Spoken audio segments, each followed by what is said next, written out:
Tonight, we are taking an in-depth look at a major decision by our Secretary of State. Good evening. Thanks for being with us. I'm Brian Yacono. Amanda Hill has the night off. Secretary of State Shenna Bellows ruled just last night that former President Donald Trump is not qualified to appear on Maine's primary ballot in March. Maine is officially the second state now to make this decision. Before Mr. Trump's name is taken off the ballots, though, the Maine Superior Court will first decide whether to uphold this decision. Secretary Bellows joins us live in the studio this afternoon to talk about this decision. Thanks so much for being here. Appreciate it. Thank you for having me. I know you have been very busy in the last 24 hours since this came out. So I kind of want to rewind a little bit and go back to kind of how we got here. Colorado was the first state to make this decision. That went through the court route. So walk us through a little bit of how did this come down to one person in our state, you, our Secretary of State, making this decision instead of just going right to the courts with this? I think this is a really important point because under the Constitution, states make their own election laws, and every state is a little bit different. And in Maine, we have a very distinct process passed by the Maine legislature that directs me as Secretary of State to ensure that no candidate is placed on the ballot who doesn't meet qualifications of the office. That is in Title 21A. So what happens is I, as Secretary of State, receive the petitions, and I received Mr. Trump's petitions, qualified him for the ballot. Then the public, registered Maine voters, have a 5-day window to challenge that decision, which happened, in fact. And then I am required under the law to hold a hearing, not a public hearing, but an administrative hearing. It's a legal proceeding where both sides can be represented by attorneys, and they present witnesses, testimony, and facts, and then I am required, again, obligated by Maine law to issue a decision in that hearing. I didn't have the option of declining to issue a ruling or waiting for the United States Supreme Court because under the law, I had to do so within a week of the conclusion of the hearing proceeding. So this isn't a power grab, to use that term, that some people are claiming is in your position. This is our law in Maine. This had to happen this way. And it's a step in the process because the next process is Mr. Trump can appeal to Superior Court. They will rule, then he could appeal to the Maine Supreme Judicial Court and even the U.S. Supreme Court. This is our process in Maine. For it. In your verdict and in your ruling, the decision was based on Section 3 of the 14th Amendment, which we've been talking a lot about as multiple states have brought this up. In short, it means a person cannot hold office if they have previously taken an oath to protect the Constitution and then violated that oath by engaging in insurrection or rebellion. So here in America, we certainly know innocent until proven guilty is the term we hear a lot. Donald Trump has not been found guilty tied to January 6th there. So there's an argument out there of why are we even having these conversations? However, I'm curious by something you said. The guilty verdict was not needed in a courtroom for this. And I pulled out page 26 of your ruling, which says very clear. I did, I read through it. And it says the record demonstrates that Mr. Trump engaged in the insurrection of January 6th. So that decision is clear on your end. How did you reach that? So it's important to read the Constitution, look at Section 3 of the 14th Amendment. It does not say convict, it says engage in insurrection. It's also important to understand the rules of an administrative hearing under Maine law. It's a preponderance of the evidence. So certainly this is a close decision. It was not one I took lightly. But in my decision, I encourage people to read it. It's online on the Secretary of State's website. It's 34 pages. You read it. There's a lot in there. I think it's really important to recognize what the legal standards are.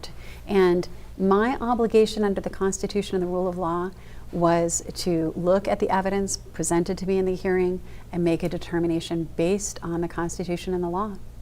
You mentioned the hearing that was just about 2 weeks ago now. This has all happened very quickly in the last few weeks. That was delayed slightly after the Colorado ruling, allowing both sides to submit further information. Was there anything in the additional elements after Colorado that stood out to you or that weighed heavily on the decision you landed on? So I think it's important, again, people should read the entirety of the decision because it is complex. But again, my duty, my obligation was to make a decision. But much of the evidence that was presented in the hearing was very similar to the evidence presented in the Colorado decision. And certainly the two findings, that the events of January 6, 2021 were in fact an insurrection, and that Mr. Trump had knowledge of, encouraged, and indeed that January 6 occurred at his behest, and that he engaged in insurrection under Section 3 of the 14th Amendment. That was part of my decision as well. And you've certainly mentioned that this decision did not come easily. Other states have ruled against a decision like this already. That went through a slightly different process because of the way those states go. What would you say to states that took a different direction here, having looked at kind of similar evidence? Again, I think every state is different in terms of the legal requirements that are placed on the Secretary of State. The qualifications are the same. The United States Constitution sets forward the qualifications for the presidency.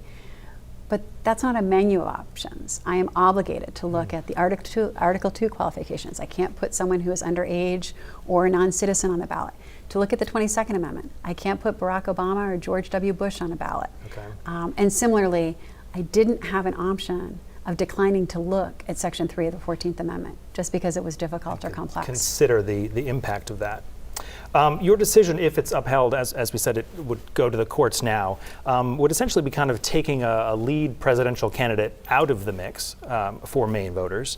What do you say to the percentage of Maine voters who said, that's my guy. Donald Trump is the guy I was going to vote for, and now I don't have someone.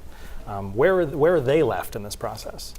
So again, every state is different. So in neighboring New Hampshire, the requirements for ballot access are different. Joseph R. Biden is not on the ballot in New Hampshire. And more than a dozen Democratic presidential candidates are, more than a dozen Republican candidates are. Just last week, the Superior Court found that I made the correct decision in barring Mr. Chris Christie from Maine's ballot because he didn't meet the signature requirements, but he is on the ballot in New Hampshire. So it is not uncommon for different states to have different slates of candidates in primary contests. You mentioned Chris Christie. I want to touch on that. That I thought was an interesting example of this is what your office does. It is. This was not a Donald Trump issue. No. Does it happen a lot? Do you see this process a lot and it's just not as public? I think that's right. And people need to understand that my job is to examine every candidate petition and every candidate consent form.